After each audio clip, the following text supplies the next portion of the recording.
বাংলাদেশ ভারত সম্পর্কের নতুন এক অধ্যায়ের সূচনা হতে যাচ্ছে কি? বাংলাদেশ সরকার আনুষ্ঠানিকভাবে ভারতের কাছে সাবেক স্বরাষ্ট্রমন্ত্রী ও শেখ হাসিনার ঘনিষ্ঠ সহযোগী আসাদুজ্জামান খান কামালকে ফেরত চেয়েছে। এই ঘটনাকে ঘিরে শুরু হয়েছে নতুন রাজনৈতিক ও কূটনৈতিক আলোচনা। কিন্তু প্রশ্ন হচ্ছে, এই প্রত্যর্পণ প্রক্রিয়া কিভাবে এগোবে? ভারত কি তাকে বাংলাদেশে ফিরিয়ে দেবে? আর এর প্রভাবই বা কি হতে পারে দুই দেশের সম্পর্কে? চলুন জেনে নেওয়া যাক বিস্তারিত।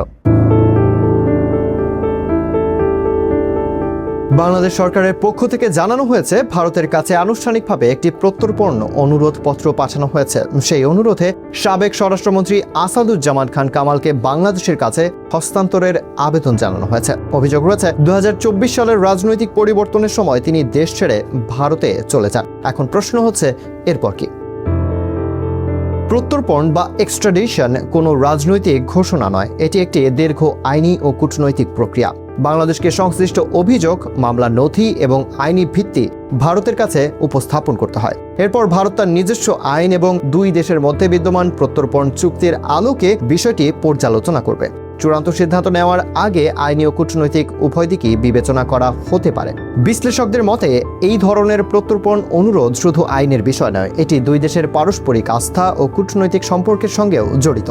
যদিও ভারত বাংলাদেশের অনুরোধে ইতিবাচক সাড়া দেয়, তাহলে দুই দেশের বিচারিক সহযোগিতার একটি গুরুত্বপূর্ণ নজির তৈরি হতে পারে। অন্যদিকে যদি আইনি বা কূটনৈতিক কারণে প্রক্রিয়াটি দীর্ঘায়িত হয় বা প্রত্যর্পণ না হয়, তাহলে বিষয়টি দুই দেশের আলোচনার একটি গুরুত্বপূর্ণ ইস্যু হয়ে থাকতে পারে।